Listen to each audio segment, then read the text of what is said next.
সুপ্রিয় দর্শক সকলকে আন্তরিক শুভেচ্ছা জানিয়ে শুরু করছি TVN24 টেলিভিশনের স্বাস্থ্য বিষয়ক বিশেষ আলোচনা অনুষ্ঠান TVN ওয়েলনেস। অনুষ্ঠানটি পর্বের মতো সম্প্রচারিত হচ্ছে নিউ ইয়র্কে TVN24 টেলিভিশন থেকে এবং আপনাদের সাথে আমি আছি ডক্টর হাফসা ইমাম।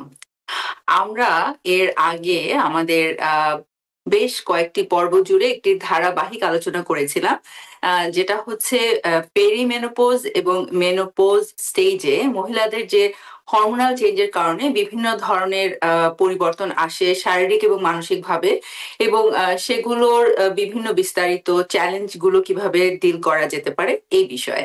তো আমরা এর আগে মূলত শারীরিক যে পরিবর্তন এবং এর সাথে রিলেটেড যে চ্যালেঞ্জগুলো সেগুলো নিয়ে আলোচনা করেছি। আজকের পর্বে আমরা হরমোনাল চেঞ্জের সাথে সাথে বিভিন্ন যে মানসিক এবং ইমোশনাল চেঞ্জগুলো আসে এবং সেগুলো নানা ধরনের চ্যালেঞ্জের মুখে ফেলে দিচ্ছে আমাদের ওই বয়সে অবস্থানরত মহিলাদেরকে।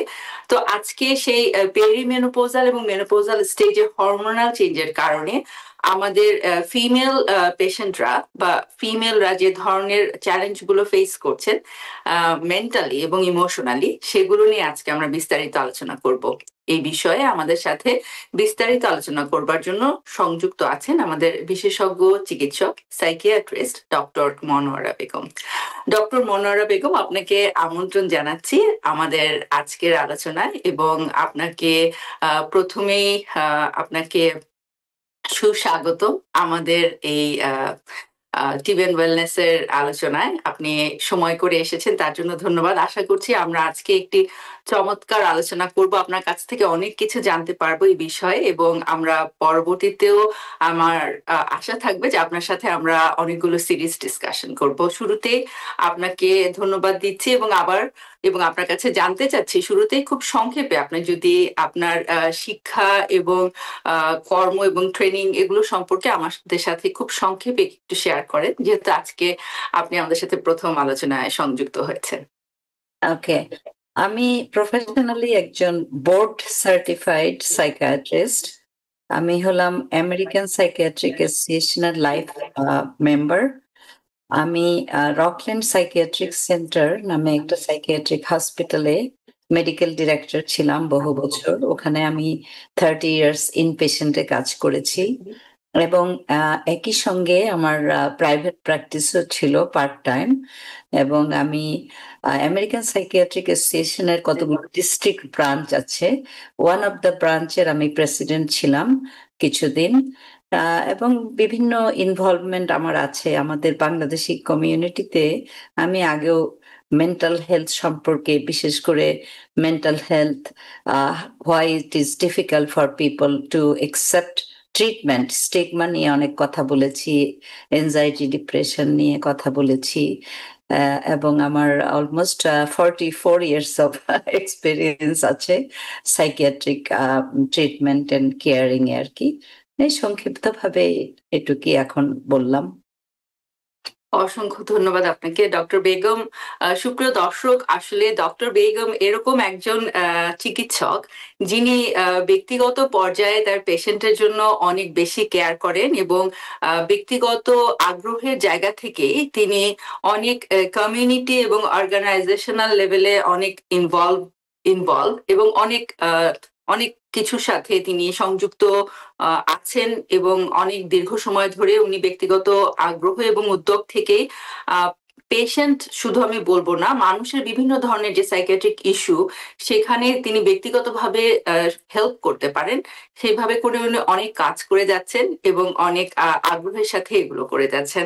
ডক্টর বেগম, আপনার মতো একজন ব্যক্তিত্বকে আমাদের মাঝে আজকে পেয়ে আসলে আমরা ভীষণ আনন্দিত এবং আমরা নিজেদেরকে ভাগ্যবান মনে করছি।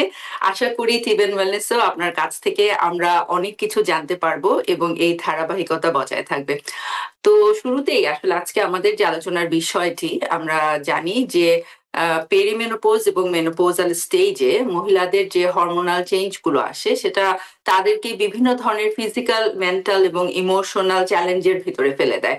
অনেক সময় এটা সঠিকভাবে না বুঝতে পারবার কারণে বা না জানতে পারবার কারণে ব্যক্তিগত পর্যায়ে পার্সন নিজে যেভাবে স্ট্রাগল করেন এবং অনেক সময় তার সারাউন্ডিংসে যারা থাকেন পরিবারে অথবা পরিবারের বাইরে তারাও অনেক সময় বুঝে উঠতে পারেন না যে তিনি কেন এ ধরনের ব্যবহার করছেন বা এ ধরনের আচরণ করছেন, বা হঠাৎ করে তার হয়তো বা বিভিন্ন ধরনের চেঞ্জ চলে আসতে পারে তার আচার আচরণ, ইন্টারাকশন, এমনকি তার পার্সোনালিটিতেও। তো আমরা এর আগে ফিজিক্যাল চেঞ্জ গুলো নিয়ে অনেক কথা বলেছি, আজকে মেন্টাল এবং ইমোশনাল যে চেঞ্জ গুলো এগুলো সম্পর্কে একটু আপনার কাছ থেকে জানবো। তো শুরুতেই জানতে চাচ্ছি যে আসলে পেরিমেনোপজ এবং মেনোপজাল স্টেজের কমন বয়সটা কি, আমরা খুব সংক্ষেপে যদি আবার জানতে চাই যে আমরা পেরিমেনোপজ এবং মেনোপজ বলতে আসলে কি বুঝি, এবং হরমোনাল চেঞ্জ গুলো কি এবং কি ধরনের চ্যালেঞ্জ গুলো খুব কমনলি আমরা দেখি, আপনার ব্যক্তিগত এক্সপেরিয়েন্সের জায়গা থেকে জানতে চাইবো। ওকে, প্রথমেই আমি আপনাদেরকে জানাচ্ছি ধন্যবাদ আমাকে এখানে ডাকার জন্য, এবং আমি অবশ্যই আপনাদের সাথে পার্টিসিপেট করব। এতে যদি আমাদের বাংলাদেশের মহিলাদের যদি কিছু হেল্প হয় এবং ওরা যদি কিছুটা জানতে পারে, বুঝতে পারে, তাহলে ওরা নিজেদের ট্রিটমেন্টে এগিয়ে আসবে। ওইটাই হলো আমার প্রাপ্য, সেটাই আমি চাই। সুতরাং আপনার প্রশ্নের উত্তরে যেটা আপনি বললেন যে পেরিম্যানোপজ ম্যানোপজের যে একটা এজ, সেটা হলো সাধারণত mid 40s, actually like 45 or 45 to 50, but median এজটা হলো 47.5। সো অ্যারাউন্ড দ্যাট টাইম মেয়েদের যেটা হয় বডিতে, সেটা হলো আমাদের যে ওভারি আছে, ওভারির কতগুলি হরমোনাল সিক্রেশন হয়। সেই হরমোনটা অ্যাস্ট্রোজেন প্রোজেস্টেরনটা অরিজিনালি প্রথমে একটু আপ এন্ড ডাউন হতে থাকে, ফ্লাকচুয়েট হতে থাকে, কিছুটা কমে আবার ঠিক হয়। তখন নানান রকম এফেক্ট করে, কেননা এই হরমোনটা আমাদের মানসিক যে ইয়েটা, ওয়েলবিংটা, ওটাকে কিন্তু মেনটেন করে এই হরমোনটা। এই হরমোনটা কিভাবে মেনটেন করে? আমাদের যে নিউরো ট্রান্সমিটার আছে, যেটা আর কি আমাদের ওয়েলবিং এর, মেন্টাল ওয়েলবিং এর জন্য খুবই প্রয়োজনীয়, যেমন ডোপামিন, সেরোটোনিন, এই যে এস্ট্রোজেন প্রোজেস্টেরন যখন আপ এন্ড ডাউন করতে থাকে, এবং আলটিমেটলি যখন ম্যানোপজে যায় মহিলারা, তখন ওইটা অনেক ডিক্লাইন করে, সিক্রেশনটা আর কি লেভেলটা অনেক কমে যায়। তখন আপনার এই যে নিউরো ট্রান্সমিটার গুলো কমে যায়, কিন্তু তখন আপনার হয় কি নানান রকম সিমটম দেখা দেয়। সেই সিমটম গুলো সাধারণত হলো আপনার depression, anxiety, mood changes, irritability, তারপরে হলো যেটা কমন মানুষে জানে সব সময়, নাইট সোয়েট, স্লিপিং প্রবলেম, কারো হয়তো প্রবলেম ফলিং অ্যাসলিপ, কারো হয়তো প্রবলেম স্টেইং অ্যাসলিপ, কারো হয়তো মানে টোটাল ডিউরেশন অফ স্লিপটাই কমে যায়। তারপরে ফিজিক্যাল, যেহেতু people are not sleeping enough, feel fatigue, they feel tired. Sometimes what happens is that due to this depression, they might feel, that life isn't worth living. They start feeling hopeless, helpless, sad, unhappy, and anxiety make them irritable. So they don't know what is happening to them. And this is the new changes. So not knowing can be very painful emotionally. And you mentioned something very important. Not only the person who is going through it, also the people, the family members, friends. The family members might feel, why is this person suddenly so irritable? Why is this person snapping at me for nothing? But this person actually is not the same person, because this person is going through either depression or anxiety or mood changes. That is why this person is behaving like that. So knowing that there is such a thing called perimenopause and menopause, and that it does affect mental well-being, emotional health, knowing is a big, step forward. Because if you don't know what is happening, then you cannot take care of it. So those are the things people have to definitely know. আসলে আমার এই কথাটা উল্লেখ করবার উদ্দেশ্য এটাই, আমি দেখেছি যে আশেপাশে অনেক সময়ই ব্যক্তি নিজেও বুঝতে পারেন না যে আমি এরকম কেন করলাম, আমি কেন এভাবে রেগে গেলাম বা আমি কেন এভাবে রিয়্যাক্ট করলাম, এবং সেখান থেকে অনেক সময় সে নিজেই অনেক বিব্রতকর একটি অবস্থার ভিতরে পড়েন, খুব অপ্রস্তুত বোধ করেন হয়তো বা নিজেকে নিয়েই, এমনকি পরিবারের মানুষদের সামনেও, বাইরের মানুষদের সামনে তো বটেই। এবং পরিবারের মানুষরাও অনেক সময় যখন এই ঘটনা বারবার রিপিট হতে থাকে, বুঝতে পারেন না, তারা ভাবেন যে উনি এত বদলে কেন গেলেন। হ্যাঁ, এবং অনেক সময় দেখা যায় যে পরিবারের যে তার যে জীবন সঙ্গী অথবা তার আশেপাশের যে আপন মানুষ, তারা হয়তোবা ভাবতেই শুরু করেন যে তিনি হয়তোবা আমাকে আর পছন্দ করছেন না, বা আমাকে আগের মতো আর ভালোবাসেন না, আপন মনে করেন না, আমাকে দেখলেই রেগে যান। কিন্তু আসলে কিন্তু কোনো কিছুই ওই মানুষটি নিজের ইচ্ছায় বা কনসাসলি করছেন না। এটা আমার মনে হয় এটা বুঝতে পারাটাই আসলে প্রথম স্টেপ ওই মানুষটির প্রতি সাহায্যের হাত বাড়িয়ে দেবার জন্য। কারণ তাহলে এক্স্যাক্টলি। তাহলে আমার শোর আগে আপনার সাথে আজকে সকালে আসলে আমরা শোর ব্যাপারে ডিসকাশন করছিলাম, একটি কথা আপনি খুব বারবার বলছিলেন এবং আমার কাছে মনে হয় যে ব্যাপারটা এত গুরুত্বপূর্ণ। আপনি বলছিলেন যে আমি অনেক সময়ই যখন পরিবারের কারো জন্য কথা বলবার জন্য পরিবারের কেউ আপনার সাথে যোগাযোগ করেন যে ওই মানুষটাকে কিভাবে সাহায্য করা যায়, হয়তোবা তিনি একটি সাইকিয়াট্রিক সিচুয়েশন ডিল করছেন, আপনি অনেক সময় পরিবারের সদস্যদেরকে বলেন যে ওনাকে যেহেতু ডিরেক্টলি কাউন্সিল করা পসিবল নয়, তাহলে আপনার সাথে আমি কাউন্সিলিং করতে পারি, ডিসকাস করতে পারি, আপনি কিছু সেশন আমার সাথে করুন, তাহলে আপনি বুঝবেন যে কি করে তাকে হেল্প করা যায়, তার সাথে কোপ করা যায়। এবং আপনি আরো খুব চমৎকার একটি কথা বলেছেন যে যখন পরিবারের একজন মানুষ একটি খুব কনফিডেন্ট বা স্ট্রঙ্গার একটি জায়গা থেকে ওই মানুষটির সামনে নিজেকে উপস্থাপন করেন, তখন যে মানুষটি আসলে একটি ক্রাইসিস সিচুয়েশনে আসেন সেখান থেকে তিনি কিন্তু অনেকটাই সাপোর্টেড ফিল করেন, এবং তখন হয়তোবা তিনি তার কথা শুনেন বা তার সাথে কোঅপারেশন করেন। তো অসংখ্য ধন্যবাদ, আপনি এত চমৎকার দুটি পয়েন্ট আসলে বলেছেন। এবং আমি সেখান থেকে একটু জানতে চাইবো যে আপনার দীর্ঘদিনের যে এক্সপেরিয়েন্স, আপনি ব্যক্তিগত এক্সপেরিয়েন্স থেকে যদি আমি জানতে চাই যে আপনার কাছে পেশেন্টরা আসলে কি ধরনের কমপ্লেইন নিয়ে আসে বা কি ধরনের ফিচার নিয়ে আসে যারা এই সাইকিয়াট্রিক বা ইমোশনাল ইস্যুগুলো ডিল করছেন পেরিমেনোপজ এবং মেনোপজ স্টেজে, কমনলি কি ধরনের কমপ্লেইন বা ফিচার নিয়ে পেশেন্ট এবং পেশেন্টের ফ্যামিলির লোকজন আপনার কাছে আসেন? সাধারণত মেইনলি হলো আপনার ওই যে depression, anxiety and feeling fatigue, low energy, and lot of times somatic symptoms like headache and insomnia causing tiredness. So sometimes I have noticed because of the stigma, it's very hard for people to accept that there is something emotional going on. So they have more somatic symptoms.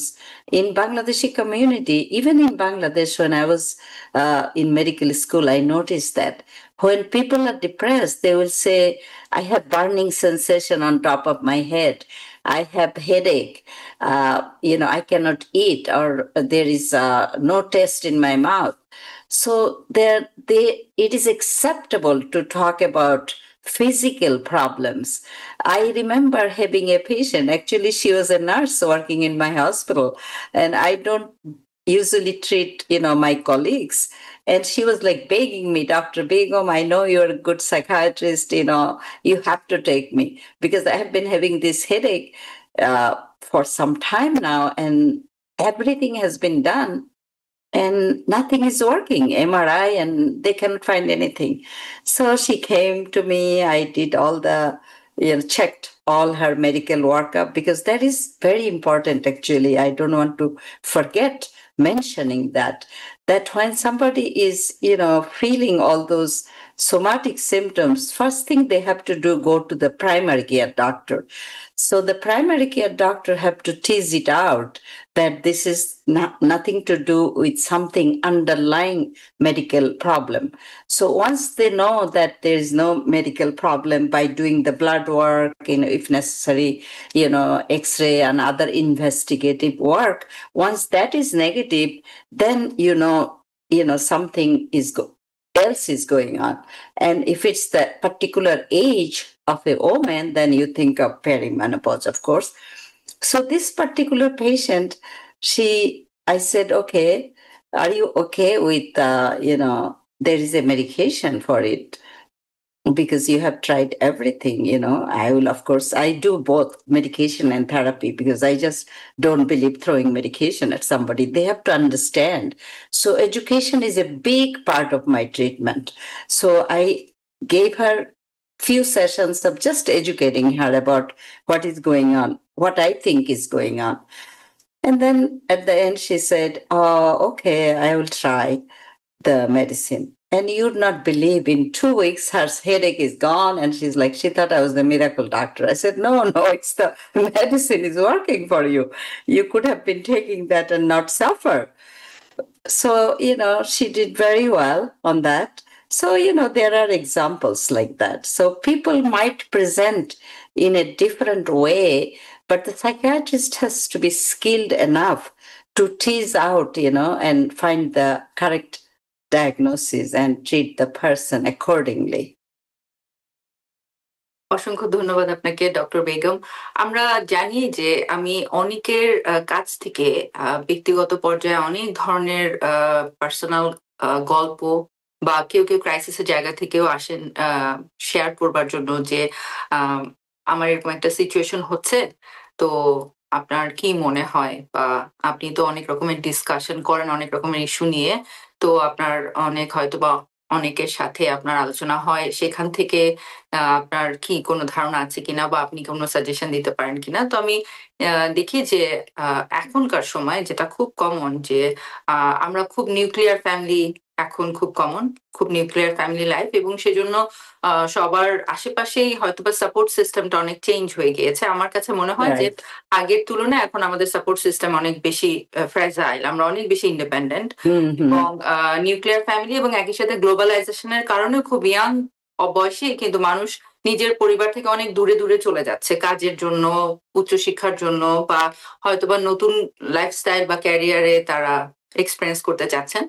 তো অনেকে বলেন যে new কাপল, এবং বলে যে ও তো ভালোই থাকে, হঠাৎ করে কি হয় আমি বুঝতে পারি না, যে এত রাগ হয়ে যায়, এত হাইপার সেন্সিটিভ হয়ে যায় কোনো কারণ ছাড়াই।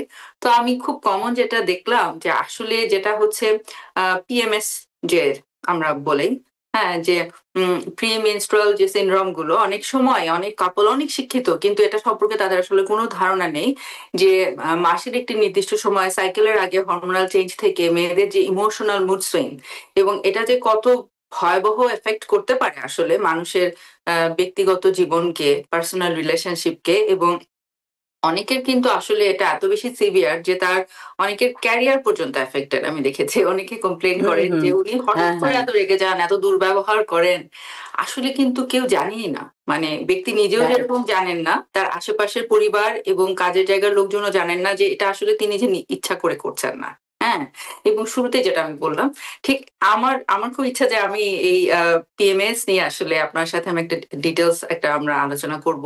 তো আজকে সেটা আলোচনার বিষয় নাই, কিন্তু এটা আমি মেনশন করলাম এই জন্য, অনেকেই বলেন যে এই প্রি মেনোপজ এবং মেনোপোজাল স্টেজে ঠিক পিএমএস এর মতোই অনেকের মুড সুইং হয়, ইরিটেবিলিটি হয়, because it is connected, because it is also hormonal changes.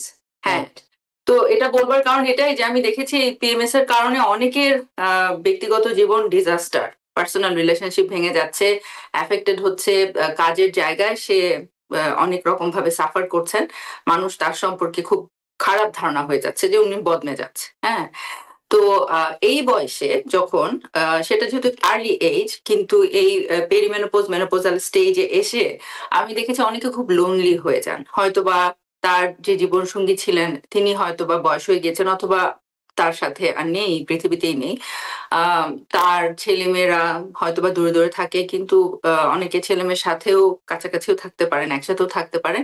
তো অনেকে যেটা কমপ্লেন করেন যে মা খুব দুর্ব্যবহার করছেন কোনো কারণ ছাড়াই, হ্যাঁ, বা হয়তোবা তার আশেপাশে যারা আছে, ছেলে মেয়ে, তাদের স্পাউস হয়তোবা তাদের সাথে কোনো কারণ ছাড়াই খুব তুচ্ছ বিষয়ে খারাপ ব্যবহার করছে।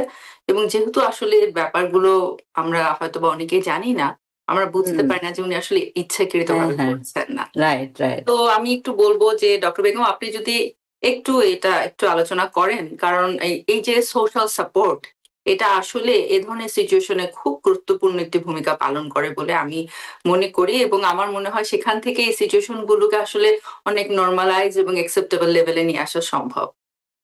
অবশ্যই আপনি একটা খুব ভালো পয়েন্ট এনেছেন, কেননা এখন লোনলিনেসটা একটা এপিডেমিক হয়ে গেছে কিন্তু আমেরিকাতে। তো আপনি যেটা বললেন এখন নিউক্লিয়ার ফ্যামিলি, তো nuclear family, a woman who is going through perimenopause, ওই বয়সে she already might have lost her husband or her children. At the stage, actually, children are in their 20s or 30s, they moved out. So it's an empty nest. That is also big adjustment. And then not knowing that perimenopause can create all those symptoms. Jodi bachara, they're living close by, or they call their mom is irritable, angry, and not the same person that the sweet mom was, right? So they don't know what is happening. So that's why for the person who is suffering, এবং for the people around that person, children, spouse, siblings, যারাই কাছে কাছে আছে, সবার কিন্তু কিছুটা education দরকার যে এই স্টেজে এরকম হতে পারে। আর nowadays we are so lucky, even এআইতে গেলেই আমরা কত কিছু জানতে পারি, তাই না? সো বাচ্চারা পট করে ওটা জেনে নিতে পারে। And then as long as we can overcome the stigma, then we can seek help. Because sometimes it really pains me that there is so much help out there, but people are not seeking help. But first thing is educating ourselves. As long as the family members know that this person is not mean, this person is behaving like this because she is going through perimenopause or menopausal symptoms. Right, due to the hormonal changes, right? And that is why this person is behaving like that. But one good thing also to know that this is temporary. This goes on maybe average, 2 to 3 years. Even without treatment, after menopause, it does get better. But during that time, depending on the symptom, every individual is different. So if the individual gets support from the family and gets treatment, proper treatment is very important. And then there will not be any relationship issue. But going back to your point about, social support, which is very important. If the family members know, they can support that person. If the siblings know, sisters are probably also going through the same thing, they can help. Friends, girlfriends, they can help. So one has to reach out, not be shy about it, because the main problem is talking about it, Yeah. So if they talk about it freely, because there is nothing wrong to talk about it, because it is due to the hormonal issues. So if they talk about it, reach out to their family, friends, then obviously they will get support. And that is very, very important. That is another step. First step is to know there is a problem and why it's happening. Second step is to reach out to friends, family, siblings, spouse, then go for help.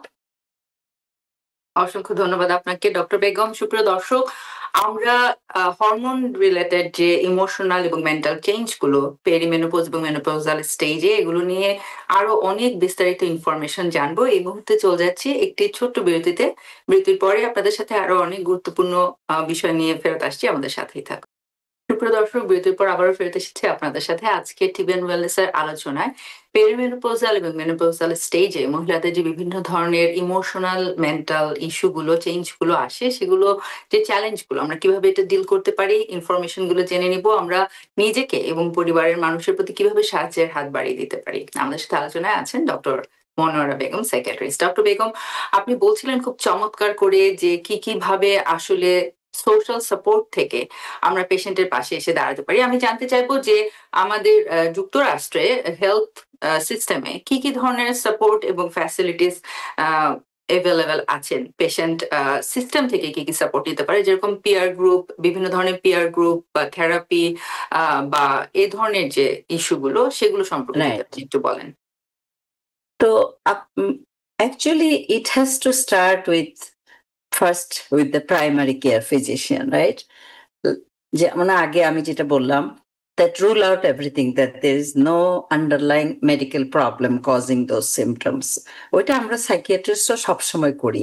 First thing is to rule out যে emotional issueটা not happening because of underlying medical problem.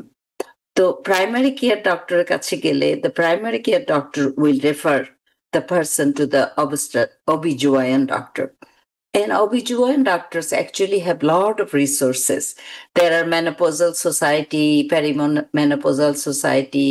In the hospital, they have women's center, where they can have group. And then also through the different organizations. I am not sure about like Bangladeshi organization, whether there is any such thing.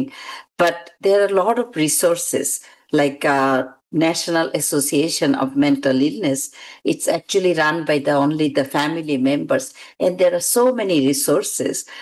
When I lived upstate, I used to be an advisor for the Depression and Bipolar Support Association for many years, and that association is actually run by people who do have the bipolar and depressive, illnesses, and they support each other.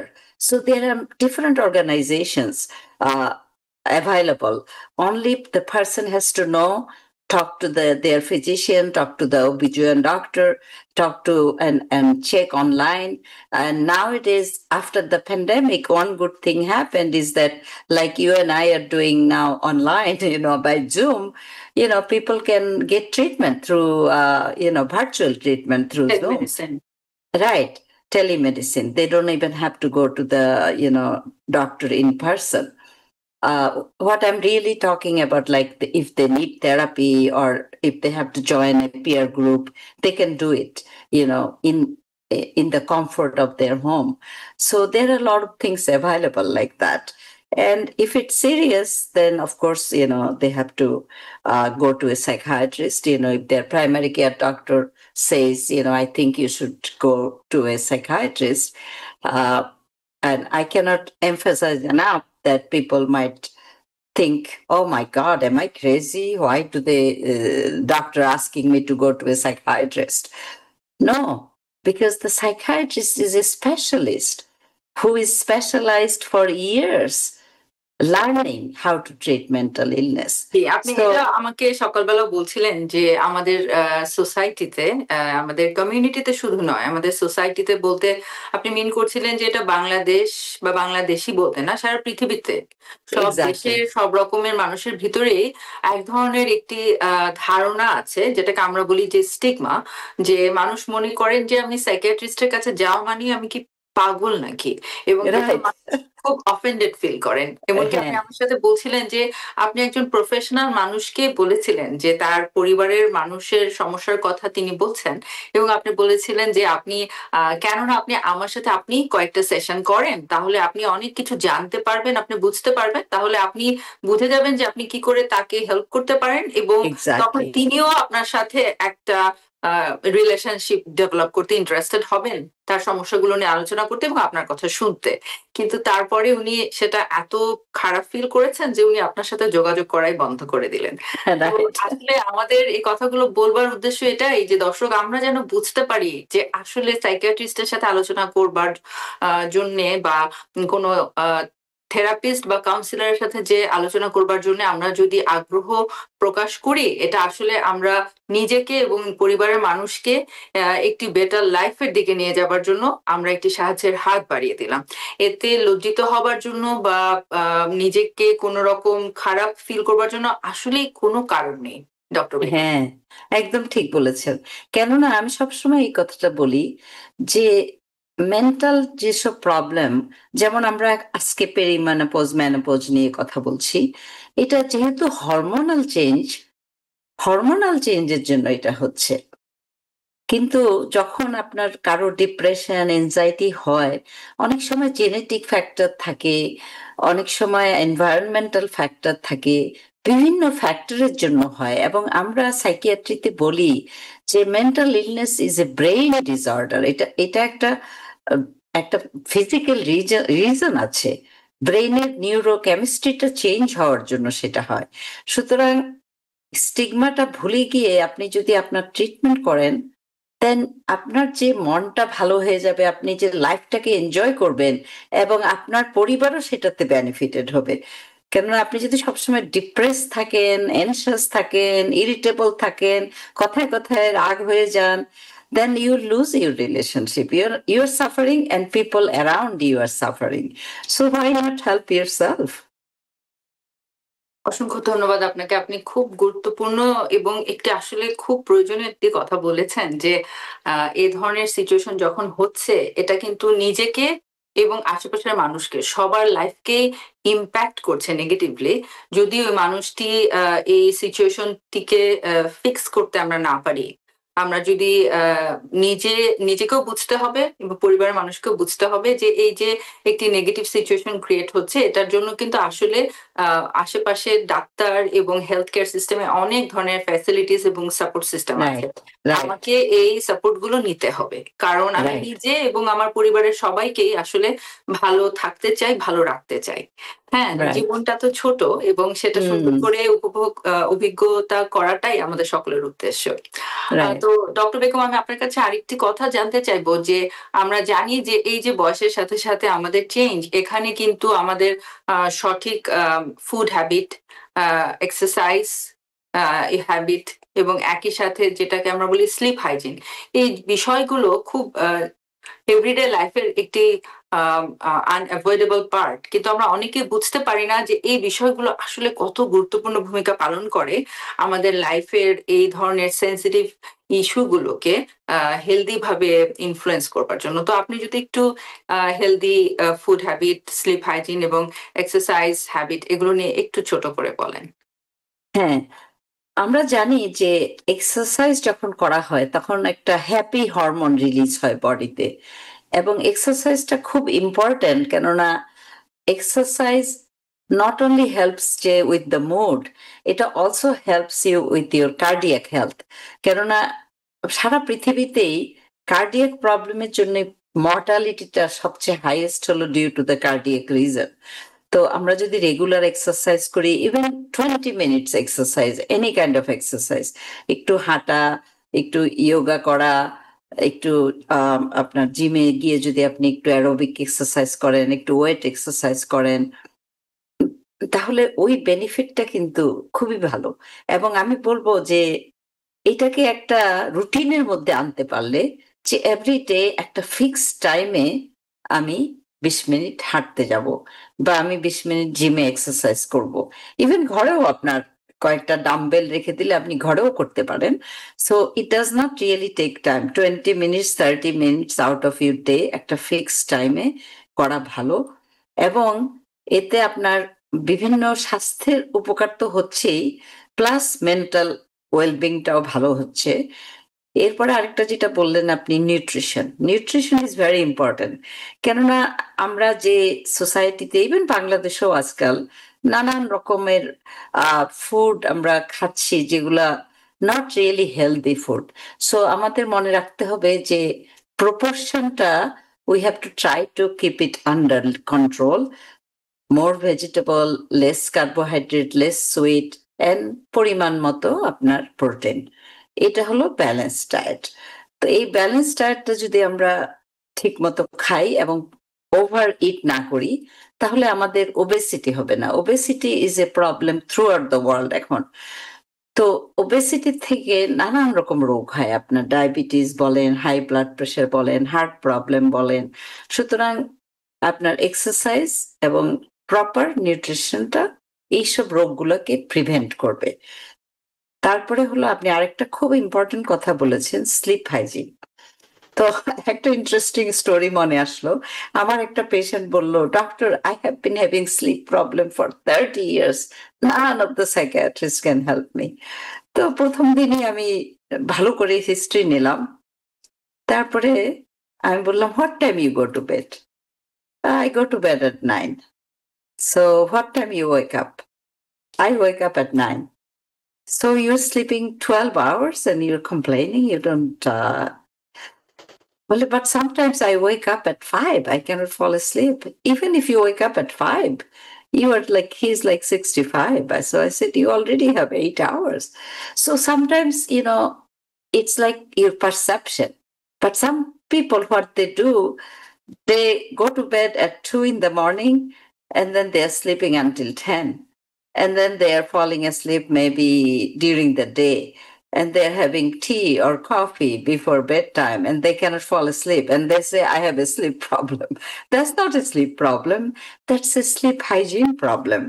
And unfortunately, I have seen a lot of young people nowadays, they're sleeping very late, 2, 3 in the morning, waking up 2, 3 in the afternoon, and then weekdays they have to go to work and they have having a hard time getting up. And then they say, oh, I cannot fall asleep at night. But because your sleep cycle has changed. So I tell my patients, if you have sleep problem, this is what you have to do. Don't drink any caffeine type of, drink like tea, coffee, at least few hours before you go to bed.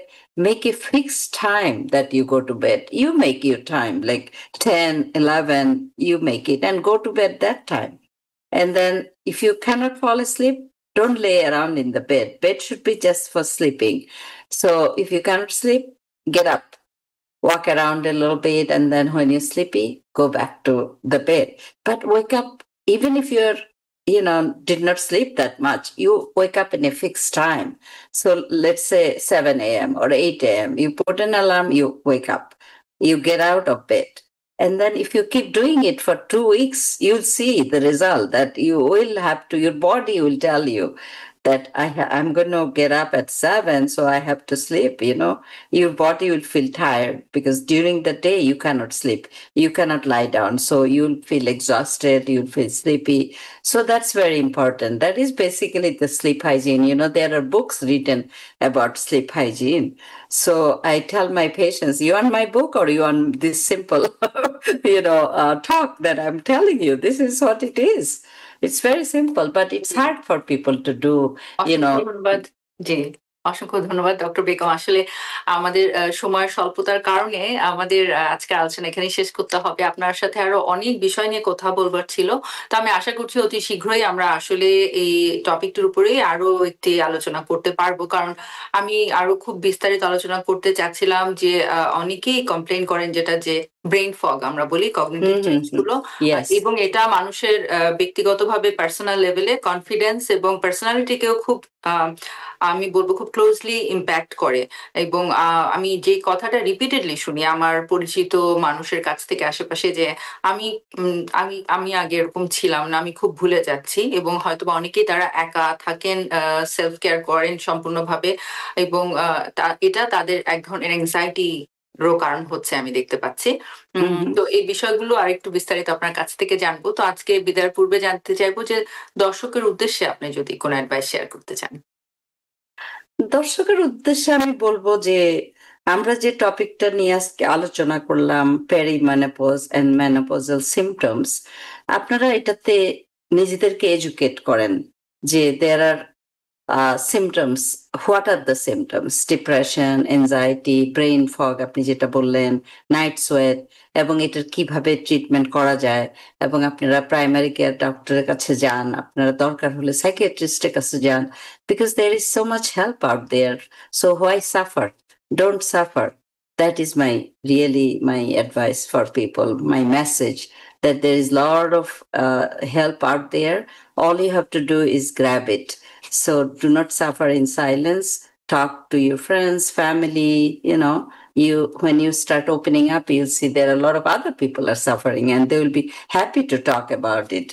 So educate yourself, go for help.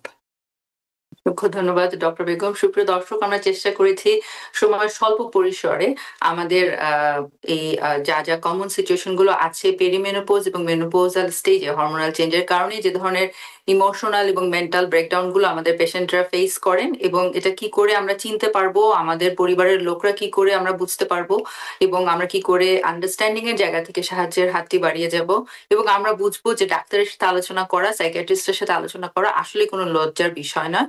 এটি আমাদের প্রত্যেকের লাইফকে আরো better করতে অনেক বেশি গুরুত্বপূর্ণ ভূমিকা পালন করে। আমাদের সাথে আজকে আলোচনায় সংযুক্ত ছিলেন আমাদের বিশেষজ্ঞ চিকিৎসক psychiatrist doctor Monowara Begum. Doctor Begum, আপনার ভীষণ মূল্যবান আলোচনা এবং গুরুত্বপূর্ণ সময়ের জন্য TVN24 এর পক্ষ থেকে আপনার প্রতি রইল বিশেষ কৃতজ্ঞতা। Thank you so much. সুপ্রিয় দর্শক, আমরা সকলে নিয়ম কানুনগুলো সঠিকভাবে মেনে চলবার চেষ্টা করব। সকলে নিরাপদে থাকি, সুস্থ থাকি। ধন্যবাদ। TVN24 টেলিভিশন দেখতে আজই কল করুন 7187776556। লগ ইন করুন www.totalcablebd.com। নিউ ইয়র্ক থেকে সম্প্রচারিত TVN24 টেলিভিশন বিশ্বজুড়ে বাঙালির কণ্ঠস্বর।